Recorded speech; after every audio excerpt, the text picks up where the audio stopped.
Welcome to Scrolling to Death. Today I have a repeat guest, Cath Knibbs, who is a cyber trauma expert from the UK. Welcome, Cath. Thank you for being here. Well, I'm going to say good afternoon, good evening, good morning, depending on when people see this, but it's late afternoon, early evening for me. So I think good morning for you. Good morning for me. Just my husband just took the kids to school, so it's quiet. Nice. You know that moment when it's like deep breath after they walk out the door? No, because my children are like adults, so it was a long time ago. Yeah, not a long time ago. So, how have you been, Cath? What's going on with you?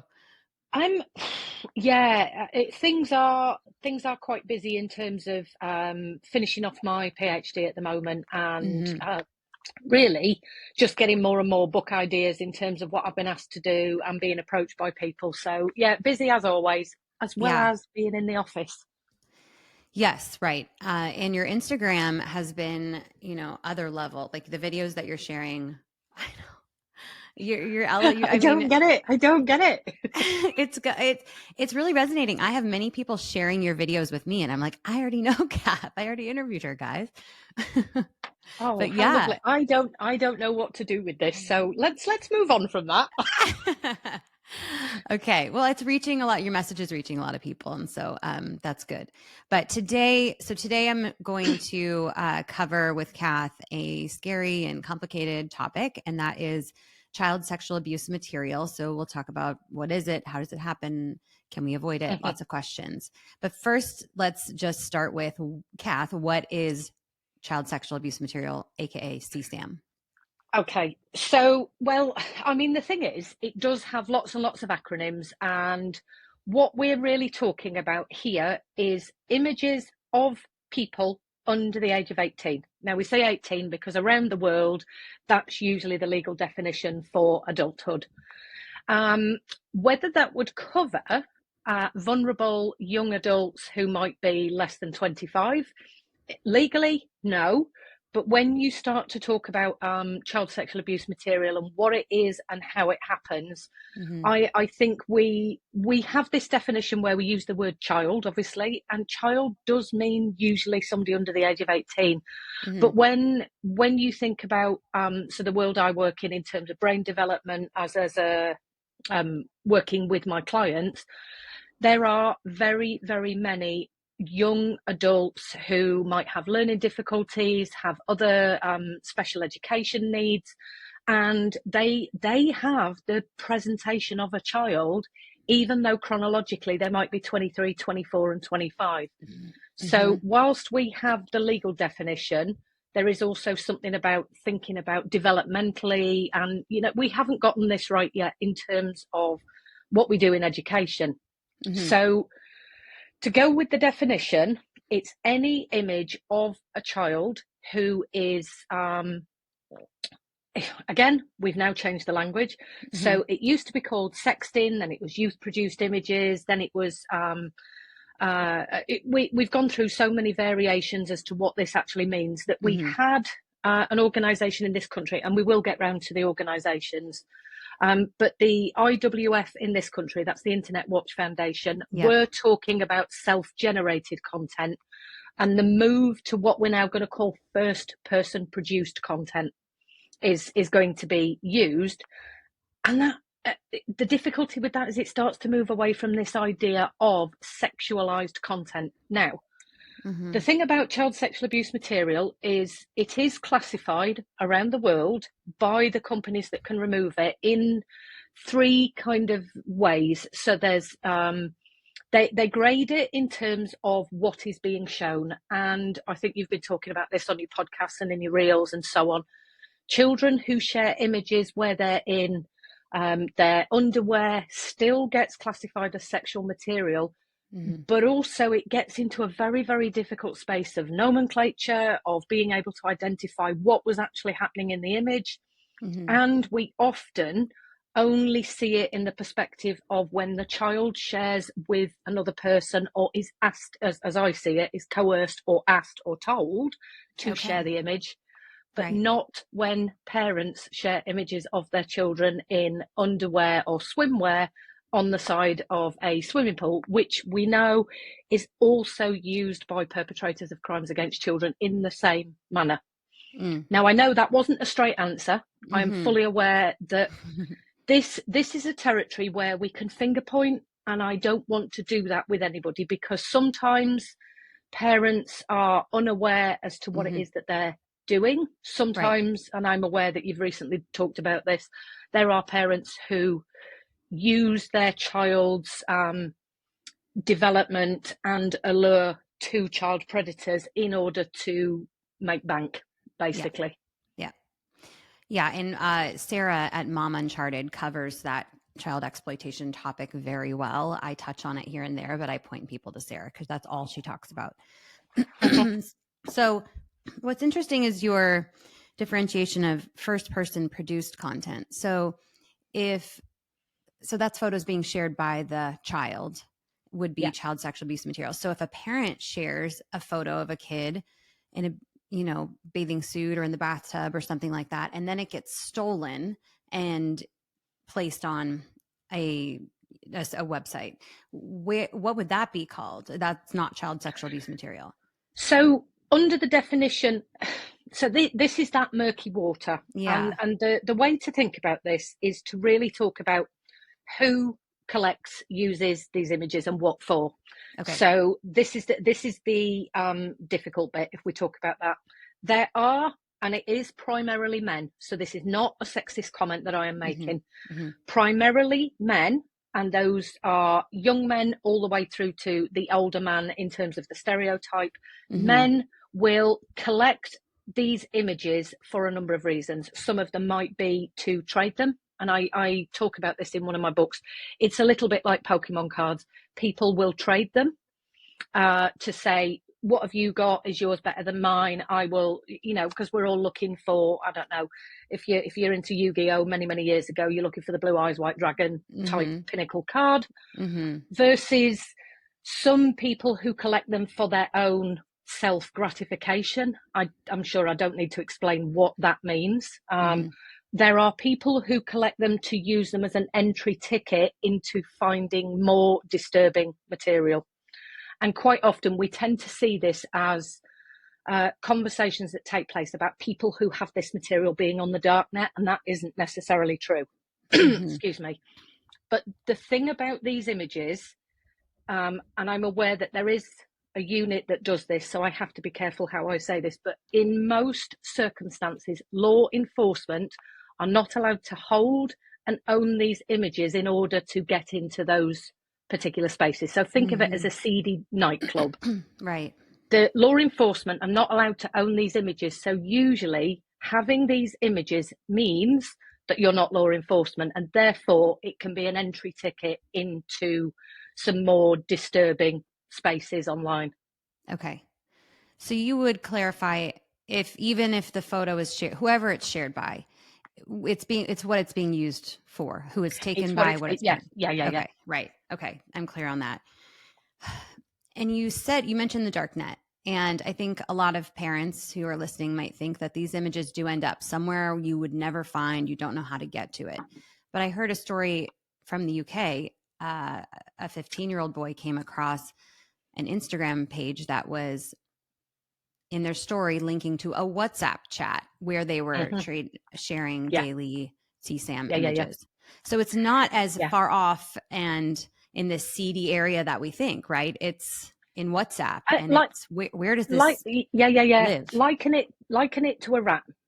Have you heard this sentence? You're never more than 6 feet away from a rat.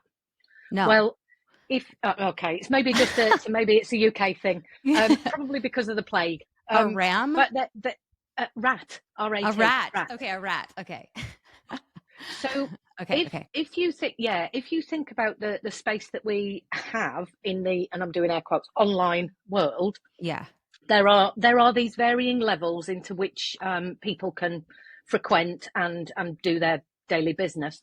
Many people have an idea that this dark net, this dark web, is just for illegal activity and trading this kind of material, and that's not necessarily so.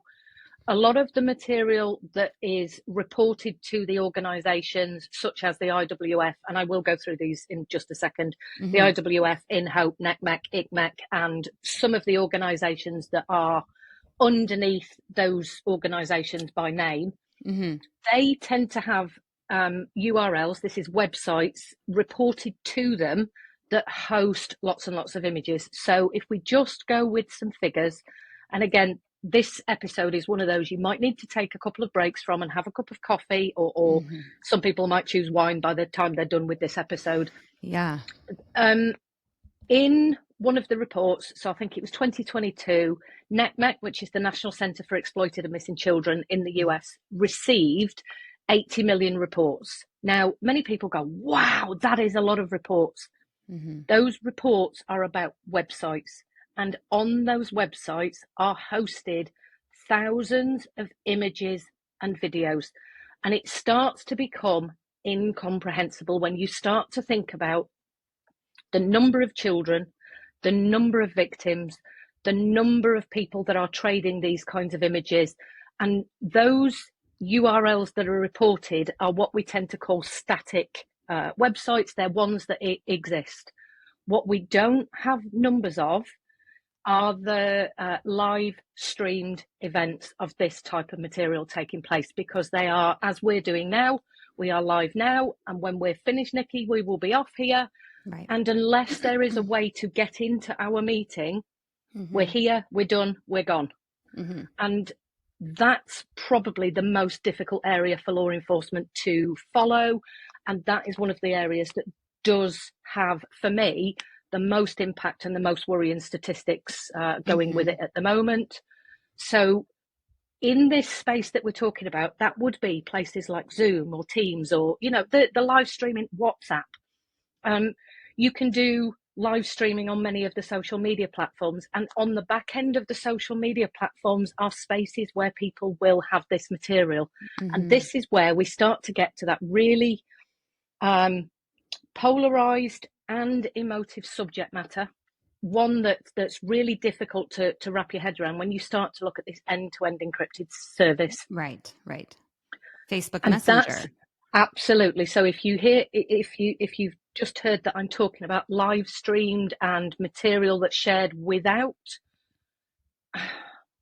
duress of knowing that anybody is going to get into that space, what we actually have now is what I will call a perpetrator's paradise. We have enabled, through this E2EE and this privacy-driven approach, we have enabled the proclivity and the likelihood of children being groomed, sextorted, exploited, and abused in so many different ways.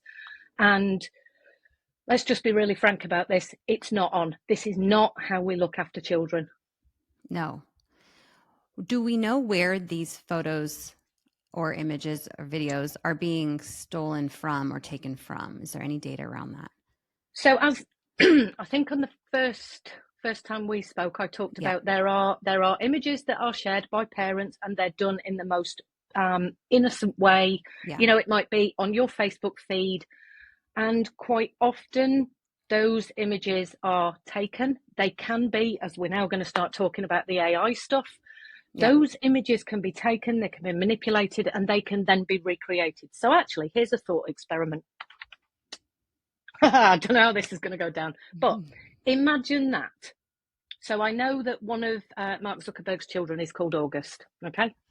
So what would happen if somebody had an image of August outside of the family home? Because if you watch Mark Zuckerberg very carefully, his children are always taking images from behind or so on.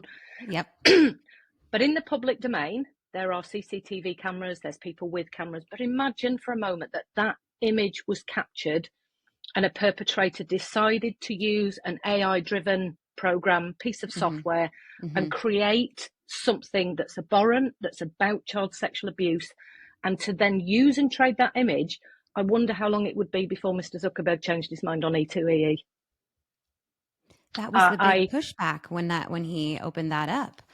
It was this is no longer safe now for children, and you're just gifting the ability for predators to have to send this type of material with the end-to-end I think, encryption? sorry, Nicki, I think Okay. sometimes people, and I get it from a privacy perspective. You know, I do write about For privacy and people's, adults. yeah, there is this thing about there are ways and means to still scan and detect this material. And that's what the IWF and NECMEC and all the other organisations have created, this kind of hashing technique and the way that they can identify that material.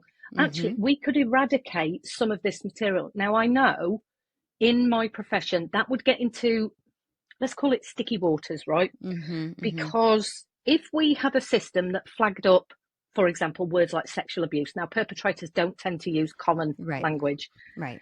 If I was working with a client and we were on an encrypted platform, one of the things I would say is, okay, now we might talk about your sexual abuse in your childhood, but just to be aware, if and when we use that particular phrase in this platform, it will be flagged just to ensure that no child is being exploited.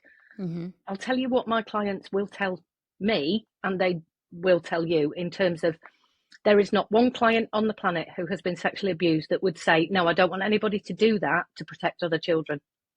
Right. Not one would say, because the reason they're in psychotherapy with me, the reason the children I see that are in psychotherapy are so wounded is because people didn't protect them in the first instance. Right.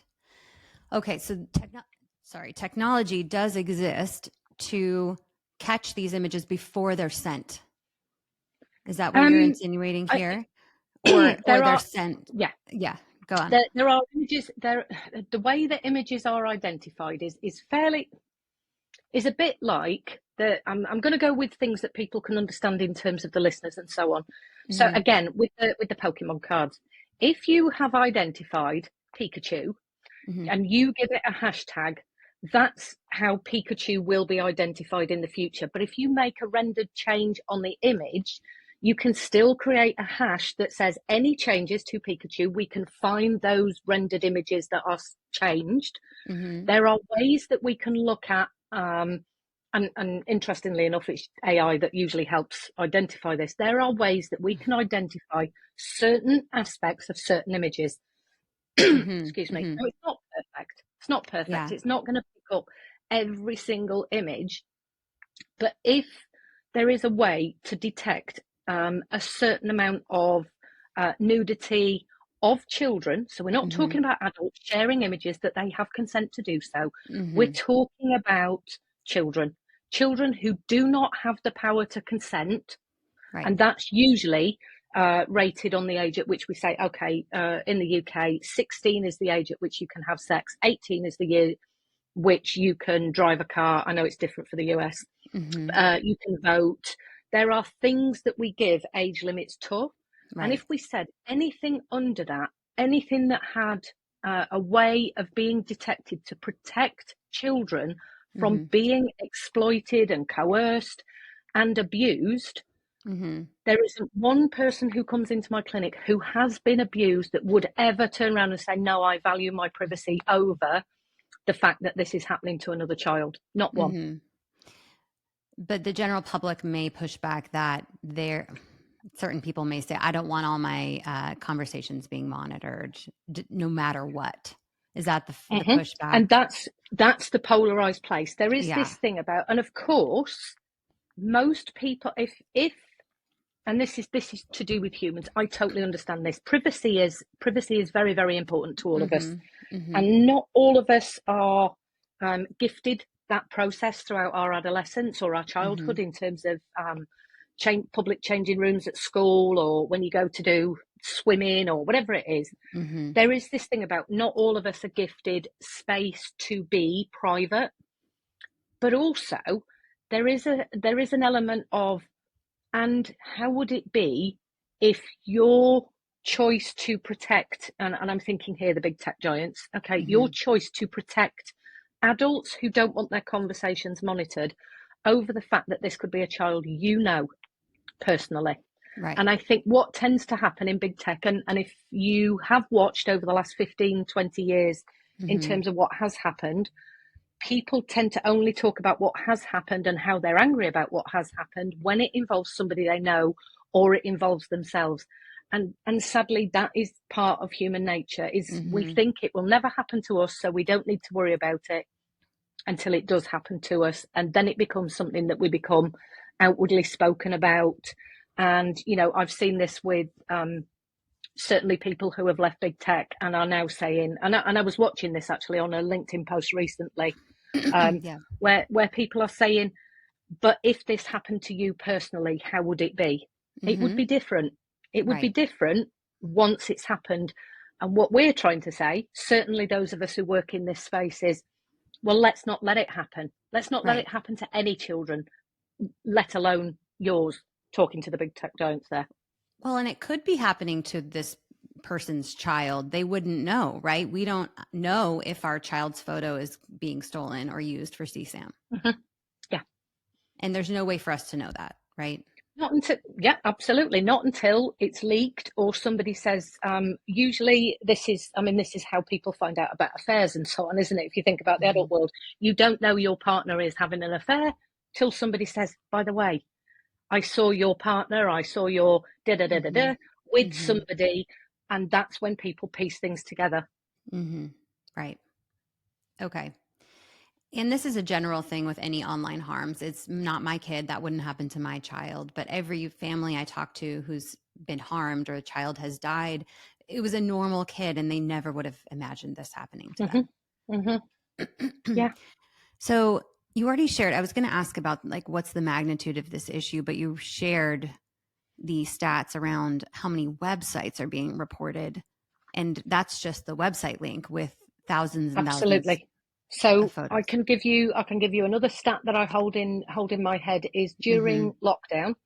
So the Internet Watch Foundation, based in the UK, the reports that they received during that time went Mm-hmm. up 1,010%. Mm-hmm. 1,010%. And those images, when we start to really talk about this subject matter, and this is why I am really, really passionate about it, when we start to talk about this, we're not talking, let's say, adolescents who might be starting to engage in sexual activity. We are talking about primary school children. We are talking about children under the age of 5. And I'm going to leave it there because it makes me feel ill when I start to talk about what is happening. Do you have any insight into why this is happening so much more? Why that big jump in cases? So, so again, this is where I don't want to parent point. I have to be careful that during lockdown, we were all in a very different place. And Mm-hmm. again, this is, I actually said when we went into lockdown, the perpetrators were literally rubbing their hands together, going, parents don't understand technology. There's not enough appropriate tools in place to prevent us doing what we're doing. Mm-hmm. And I know that there were a large number of figures shared within the United Kingdom about known perpetrators of crimes against children in this particular space. Mm-hmm. And again, we just didn't have the tools in place to protect these children. And during lockdown, many children were left to maybe play by themselves in their bedrooms, and mum, dad, guardians, whoever, residential settings, those adults still had to work.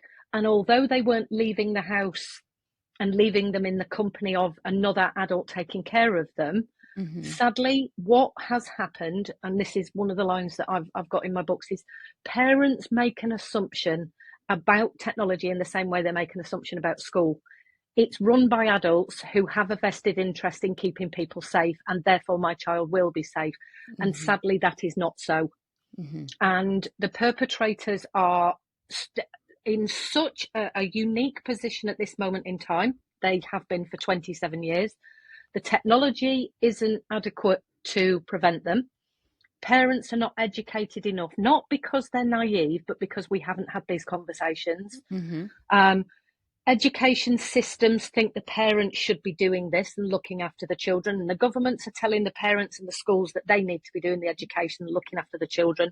And Mm-hmm. whilst all this finger pointing left, right, and centre is occurring, the Mm-hmm. children are sitting in the middle, and they sit in a chasm of where they're not monitored or looked after in the same way that they would be in a corporeal setting. And that's where the perpetrators strike. Okay. So we've talked about, children's photos that are shared by, say, them or their parents being stolen. But what you're kind of insinuating here is that predators, when your child is active on an online platform where they can speak to strangers, predators are befriending them and convincing them to send imagery. Is that a big well, source? yes. Now, yeah. So if we go back to the early literature around child grooming, as it was called, in the early, and this was why I did one of the ranty videos about the educator that was talking about Habbo Hotel, and I was when I was listening to that, I was sitting there thinking, why are we talking about something that shut down when my children were little? Yeah. And in that process, the educator was saying, so what would happen is a perpetrator would say to the child, hi, let's have a conversation, like your avatar. It would be a very slow model. And this is based on somebody called Finkelhor, and he has a grooming model. Okay, it's pretty much like a 4-stage grooming model. Wow. And that was the go-to way that we thought children were being groomed online. It's not. Let me tell you, it's 10 to 19 seconds before a perpetrator can and does make contact. And I'm sure that with some of the spaces, so I actually show a short clip when I'm doing training about, no longer does the perpetrator hide behind the idea that they have to become a child's friend. They will literally say, I'm 54, want to have some fun, this is what I want. And here's why we need to think about this in a non-parent pointing way, okay? Some children, and I am now about to swear, some children will go, fuck off, block. Yeah. Other children go, no, I'm not doing that, because they like to exert their level of autonomy, mastery, and agency, and they want to say to somebody, no, go away. Unfortunately, that's the second part in a conversation. So I use a lot of transactional analysis to help people understand. The first transaction comes from the perpetrator. If a child returns that transaction, they have what we call a complementary conversation going on. And the perpetrator can then steer the conversation towards, well, I was only trying to be your friend, and all I wanted to know was what that thing is in the background of your picture. Or all I wanted, there's no need to be really rude. And as soon as you start tapping into social norms for children, so these are be quiet, say thank you, don't argue back, don't be rude, and we start to see how we educate and bring our children up in the world, that's how a perpetrator can tap into a child's lifestyle. They can tap into their culture, their beliefs. The whole system is don't say no, because that's what we teach children. Stop asking why, answer when you're spoken to, and don't be rude. Yeah. Wow. So where we try to do our best as parents, the manipulators have the tools in which to go, all I have to do is engage a child in a conversation, and those conversations are done subtly.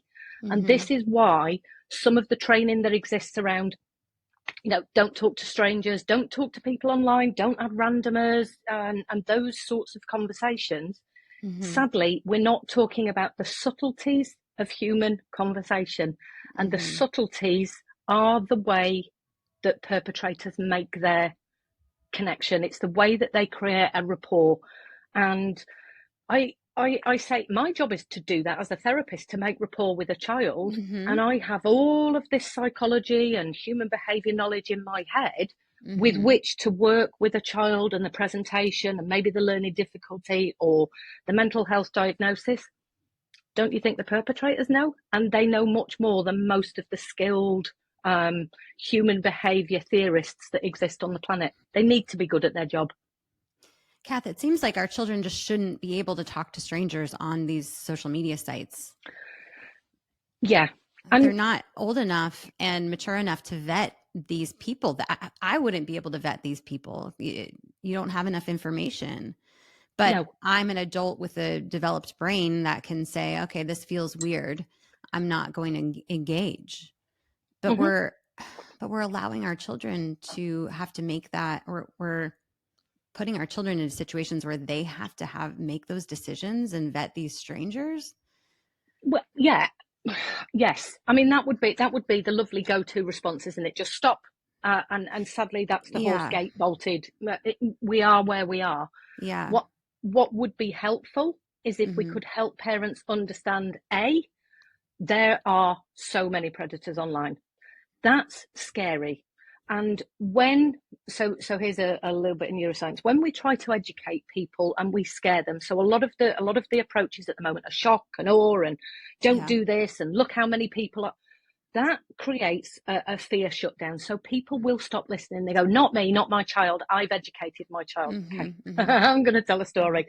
Mm-hmm. My children, when they were younger, one of my children accepted a code. This is many, many years ago. Accepted Mm-hmm. a code from somebody on a Microsoft game Mm-hmm. many years ago on the Xbox. Accepted this code. Was told it was going to get him extra XP points. He accepted the code because it hadn't gone into all of the things that I'd discussed with him about, randomers, blah, blah, blah, blah. This didn't fit the mold. We hadn't had the conversation about hackers and cheats and so on.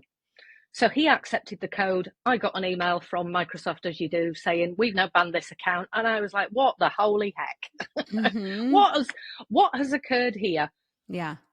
And my youngest did that kind of, well, I didn't know. No, Right. of course you didn't know. Yeah. So we had the conversation, all right, slightly heightened in terms of what have I told you? What do I do as a job? How could you think to take that? What were you trying to achieve? Well, I just wanted some more XP points because it's on X game and okay. Right. Let's start to talk about what people do online and how they know. Now, I'm lucky. My children have literally had somebody who has not been off their case since they first went into technology. But, and I'm doing a big but, they weren't surrounded by the number of social media platforms that now exist for under 10s, right? Right. What we don't do with children, and it's the difficulty about the online space, is we don't talk to them about what I call uh-oh feelings. And the uh-oh feeling is something's not right. I don't like how this person is talking to me. I don't like what's being said, or I don't like what I've been asked to do. That uh-oh feeling leaves a child with a conflict. If I say no, I might be in trouble.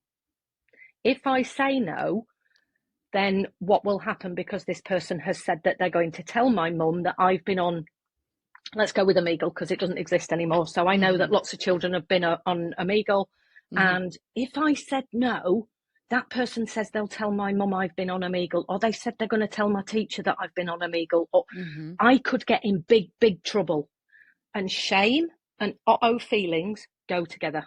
And we're not teaching children a way to recognize the uh-oh feeling, because we're not in touch. And this is the adults that I work with in the world, we're not in touch with our feelings. We're not in touch with our sensations. And if you're listening to Abigail Shrier at the moment, then I'm a crap therapist and all we're doing is talking about feelings. But actually, this is why it's important. We need to talk about feelings, because one of the spaces where children get exploited the most are where they have vulnerabilities. So the LGBTQIA, the special education needs, the learning difficulties, and certainly neurodiversity, because neurodiversity doesn't always pick up on subtleties. And this is where I think we've let down a generation of children, because we're doing the don'ts, we're doing the do's, and we haven't talked about what happens in between, because that's where the subtleties take place. And like I said to you, there's the children at one end that go, nope, they're at the hard, rigid, not happening. Right. Then there's the children who want to get into a conversation because maybe they live in a house where there is chaos, and the only way they can exert their feeling of power is to argue with somebody on the internet. So how do you have that uh-oh conversation? How do you teach your child to, notice that and come to you? So, well, this is where it feels like, so one of the chapters in my sexual harms book is called Don't Tell Me How to Parent. Because that's, and I have found that actually in terms of the Instagram and TikTok posts, there's a lot of people saying, don't tell me how to parent, don't tell me not to take the phone. Yeah. I'm trying to give a bit of education, because actually if you take your child's phone and you create a space of shame and authoritarianism, you Mm-hmm. will find your child doesn't come to you with problems. Right. And usually authoritarianism and punishment is done from a place of, I feel this is difficult. I don't know what I'm supposed to do as a parent. Mm-hmm. Mm-hmm. I need to exert some power because maybe my childhood wasn't so great. And this is my opportunity to be powerful. Yeah. And we don't necessarily see this. And this is why I keep saying it's a top down and a bottom up problem. Mm-hmm. When we've got people in government who are also not in touch with trauma, what happened in their childhood, the way that we behave as a society, then we're not going to be able to educate the children as well as if we were more compassionate, empathic, and connected. Sadly, we're not. The world is as it is. We are polarized, and we certainly have these. It feels like two camps of. I'll be a touchy-feely liberal. I let my children do whatever they want camp, and then I'm not letting them do anything. They're not going on devices till they're, I don't know, 25. And in between, the children who get the media literacy, also the emotional literacy. And this is why we have to tie everything together, because the CSAM clients that I see, certainly the ones that we're now calling technology-assisted child sexual abuse, so TACSA, these are the ones. So in the United Kingdom, this is a new term. So not just sextorted, not just abused. What I can tell you is the impact of recognition that they didn't understand the conversation that was taking place is the reason they were exploited. That is a really, really hard journey for somebody to go on as a self-development about. I didn't have those tools. I didn't understand adults conversing with children who were manipulative, if we think about the perpetrators, manipulative, coercive, and they met the needs that weren't being met elsewhere. So those feelings come in really, really when you're tiny. Yeah. And so what does it look like ideally to introduce a device to your child in a way that's safe? I mean, do you use a device created for kids like the Bark phone? Where you can monitor every conversation? Do you just make sure you're checking in with your kid every day and monitoring, through those conversations? Like what's the ideal So journey if there I is did. one? I mean, yeah, I'm going to kind of give away the age of my children here, but let's just say they're as old as the internet. Okay, so when my children were under 10, we had a conversation. The X, whether it's the Xbox, the computer, the device, whatever it is, goes in the living room. And you can go on it when I'm pretty much loitering in the background. So I would be cooking the tea, doing whatever I was doing. But I spent a lot of time watching my children doing what they were doing. I also played the games. I got involved, mainly because I'm a geek and a techie. And my children's early introductions to the internet were on websites like eBum's World, where it was very, very popular, very silly memes. I could probably reel off Magical Trevor to you now without a blink, and kind of thinking about me taking an active interest. Now, that's the same as a parent who goes to a football match, soccer as it's known in the US, right? And you stand at the side of the pitch, and whether you understand the game or not, you are there present with your child, and you get a kind of inclination as to what's happening. And I tend to use football as a good metaphor, mainly because of David Beckham, so I can talk about David Beckham. Yeah. When parents say, no, it's okay, you go on your device and go out of the way, that's where a child doesn't feel included. And it's why I bring so many of the parents into my office, and we play the games and we talk about the games. But certainly under the age of about 10 or 11, and this is to do with brain development as well, is you want to be having a presence and watching and listening, and then having a conversation with your child, as I did with my children. How do you know who that person is? Oh, because they said they were so-and-so, so-and-so. And I said, but what does that mean? And what does that mean? And how does that work? And how does that work? A lot of it I knew, but my children first began with devices when people used to put TB at the end of a text message, which meant text back. Oh. Okay, because this is fascinating in terms of communication. So you would get a text message, and this used to happen with my clients in therapy. They'd send, if they were changing their appointment, they go da da da da da da da da TB. And it took me ages to work out. And I said to them, what does that mean? They went, text back. Why would They you just think want I'm a not going to text? confirmation. Right. Absolutely. There was this Yeah. idea of, we don't know how this technology works now, right? And we've moved from, what are you up to, WUUT, to other acronyms. So it's literally paying attention and asking questions, not intrusively, but also watching and listening, because the conversations that are taking place at the moment between children on gaming platforms are incredibly interesting. Yeah. Sometimes they're absolutely hilarious. Watching children play gorilla tag is phenomenal. I didn't know the children knew that many swear words, but boy do they know lots of them. Yeah. And then this, for example, there's a good example actually. If your child is using a VR headset, cast it to something. So cast it to your television. Yes, this is going to interfere with your normal daily routine if you're watching a daytime TV program. But again, this is about your interest in your child's safety. Conversations afterwards are probably the most helpful thing. And I know that there are devices on the market like the Bark phone. There's platforms in this country that are being developed. So we've got GoBubble, which is a social media site that children can use that's very, very secure. There's another one beginning called TingMe. That lots of people are trying to provide those spaces. Yeah. And I would say certainly 12-ish to about 14, 15, 16. If you are using a phone where you are, and I'm going to use the kids' words from my therapy practice now, nosy, in my business, intruding, smothering me, you're not going to have the space to have those conversations. And yet, children who are exploited tend to be in that rebellious stage. So it's always a fine balance. And my children, when they first said, can we have a computer upstairs? I said, there's only one way this is happening. And it's not because I don't trust you. It's because I don't trust people on the internet. Yeah. I've been around the internet a bit longer than you. I know that people will try to talk to you. So I'm going to put a piece of software on that computer that alerts me.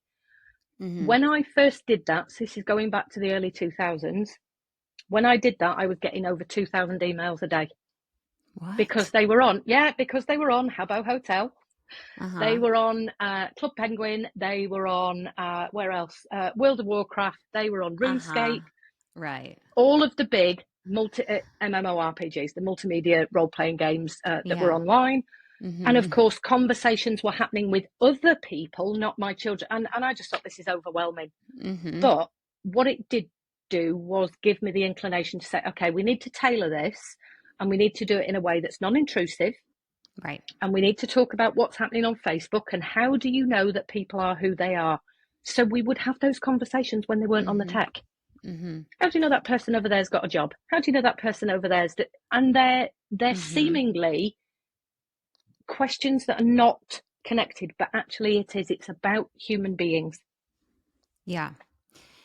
And I think we got too far in allowing our children to use tech on their own. I mean, using it as a babysitter, as everyone talks about, but it really is intended at those ages for you to be present, for you to take an active interest, for you to listen in and watch, and then guide them with conversations and follow-ups, right? Okay. So that's akin to the television. Again, because we grew up with televisions, and if you think about that, so I've heard iPads and things referred to as digital pacifiers for a long time. When we were small, we were probably plonked in front of a television, a bit of, children's television happening. That's rated. Okay, so if you think about television and before the thousands of TV channels, it's rated. There are certain times of day when programs would and wouldn't be allowed to be on television. And what we've done as a society is transitioned into the online space and made the same assumptions. And that's because that's what human brains do. They say, well, it must be the same because media is media. Of course it is. Well, and it's even more educational, right? Now they can just play all these educational apps in Minecraft, but also where they can talk to strangers. So the risks are there. Okay. So we dug into the predator area. Now, just want to wrap up with the sharing of the kids' photos online. Would you recommend that parents abstain from sharing their children's photos online? photos in certain situations? What would you guide there? So my go-to answer is always yes, right? But here's that caveat. I work with people in, this is the thing. I work with people in cybersecurity. Some of my best friends are, still in the realm of cybersecurity. I work with people who are in data protection. I work with people who are in this space, okay, in terms of protecting children and working in and around many of the organizations that I kind of spent a lot of time talking to. And I know people who blog about this, and yet what happens is pride overtakes sensibility. And by that, and it's not a slight at anybody here, we're so excited when we've got a baby, and what we do is we say, oh my goodness, I need to tell everybody about the baby. And our joy and pride will sometimes trump thinking about what might happen with those images. And I have recently watched one of my colleagues do exactly this with the date, the weight, the name of the child. Which happens a lot, Nicki. Yeah. And sometimes I sit there and I go, even adults, when you say to them, and they even teach, don't share, don't do, don't add, and then they do it themselves. And that's because human beings want to, and you've got to kind of go back to human behavior writ large. Why would somebody want to share a picture of their baby? It's because they're proud. Right. It's because they're so proud. And in times gone by, in the the villages that we would have lived in where allo parenting takes place, it would have been, Mrs. Smith's had her baby. What's the baby daughter like? And then they run round and bring presents, and everybody comes to coo over the new baby. What do you do if you're disconnected from your neighbours and you live on a street where you only see your relatives once a year, and you've just been in hospital for, I don't know, complications? And right. we look for but connection. how does that benefit the child? It doesn't. And many people now, I did, as everybody else did, when Facebook started, we've got the pictures. Me too. I did share with friends. I then went back and I started to take off everything. Me too. Mainly because I was learning about data mining at the time, in terms of what was happening with images as well as personal data and other bits and pieces. Right. But certainly the conversations that I have with my children now, so my own, the ones I gave birth to, are, my goodness, if and when you have children, or if and when you have pets, please, and constantly, don't put pictures of your house online, don't put pictures of your garden online, don't put pictures of your pets online, don't put pictures of anything that can be traced back to you. And they will often say, because they are quite critically minded, well, what am I supposed to do then? What do I actually share online? And I say, well, pretty much nothing. There you are. That's the way to do it. Right. And it's the same as many of the videos I take. So the ones that go on social media are done from my office. It's not taken from my home. My home office is all blacked out at the back. There is nothing that I share compared to many years ago when I was like, oh yeah, doesn't it look good if you've got books behind you? Doesn't it look good if you've got, it's pretty much my office. And usually it's in spaces where it's public, but I'm aware that CCTV stills could be captured. We live in a society now where drones are going to be coming out. So, and it does get scary when you start to think about, we have no control over some of these images. It's why I had the thought experiment earlier, in terms of, it's all well and good keeping everything private in the home, but actually once you're out of the door, you're subject to public law in terms of being in public spaces.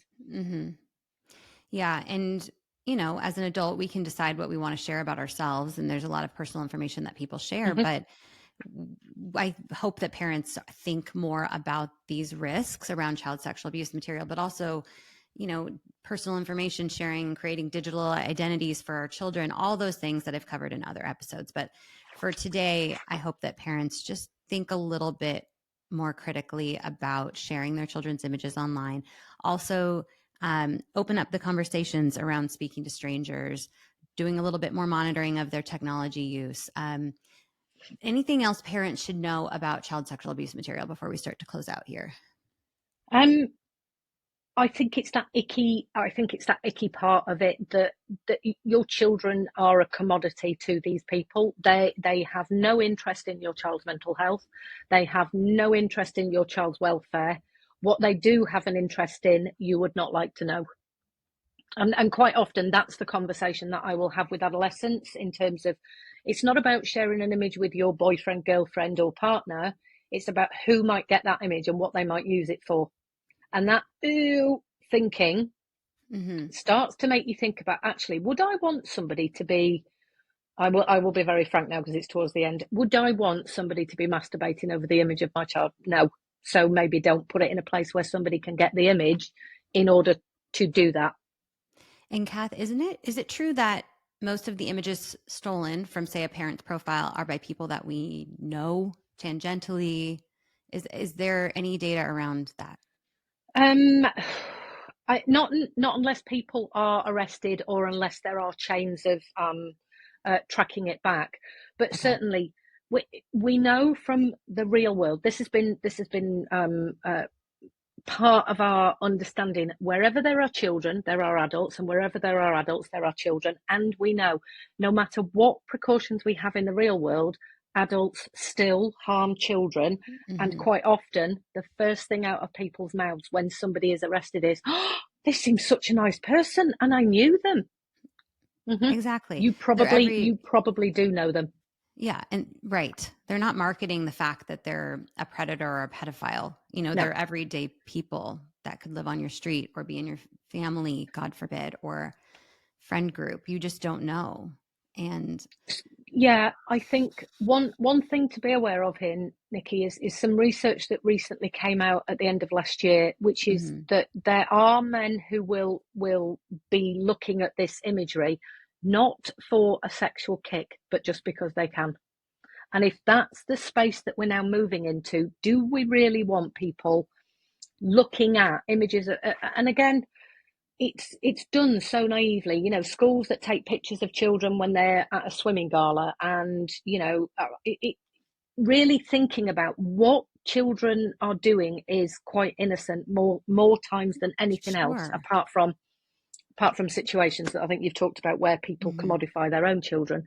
But in most cases, we don't want to think about our neighbour next door or 2 doors down or 15, however we kind of perceive it. We don't want to think about, in the olden days, No. it used to be the vicar, wasn't it? The vicar, we don't want to think that somebody does that. No. And because it's too difficult to comprehend, because it makes us feel ill, we don't want to comprehend that it can happen, so we pretend it doesn't.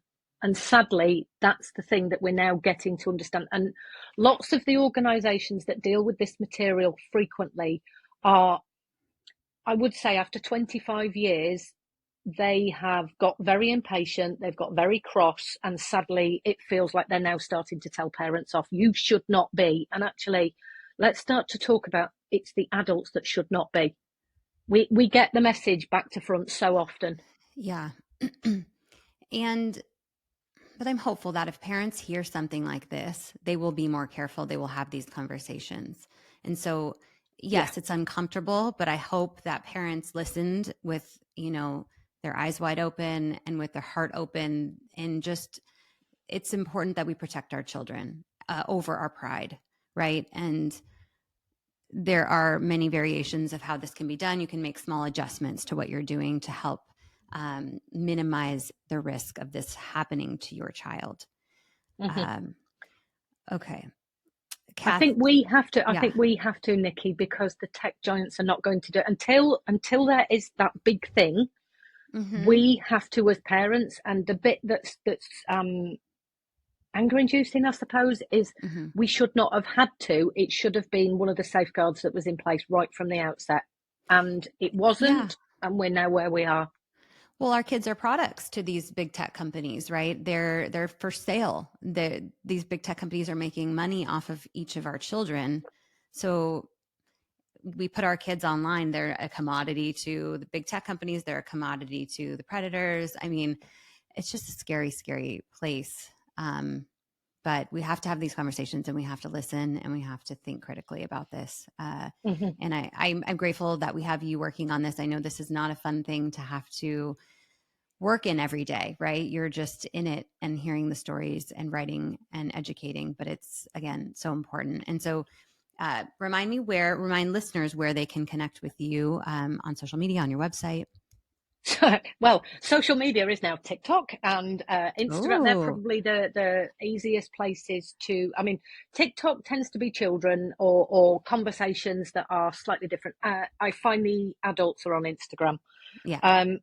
So TikTok, Instagram. I've got a website, and certainly the books that I've got are really slower versions of this, taking people through how to think about their children and what we do. And it's not written in a way that points fingers at parents. It's a way that we have to think about this broadly as a society. They're not easy books to read because it does go into the versions of CSAM, well, not into the versions, but it describes CSAM in a bit more depth and clarity, and certainly it does make you think. So on the website, I am childrenandtech.co.uk, and I think it's just easier maybe to reach out if you need via email. But certainly one of the things I would say, Nicki, after this is there any way you could signpost people, conversations that people can have in terms of support services, because there might be something that somebody finds out post having a conversation after listening to this that really worries them. And those organizations that I talked about, NECMEC in the US and ICMEC, which are National Centre for Exploited and Missing Children.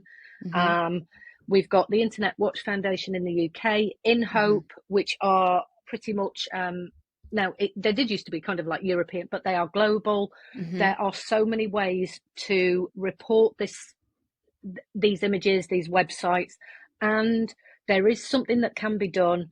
It might not mean that all of the images are removed for forever, and there is something about, and that's why you might need to have a supportive service after this. Okay.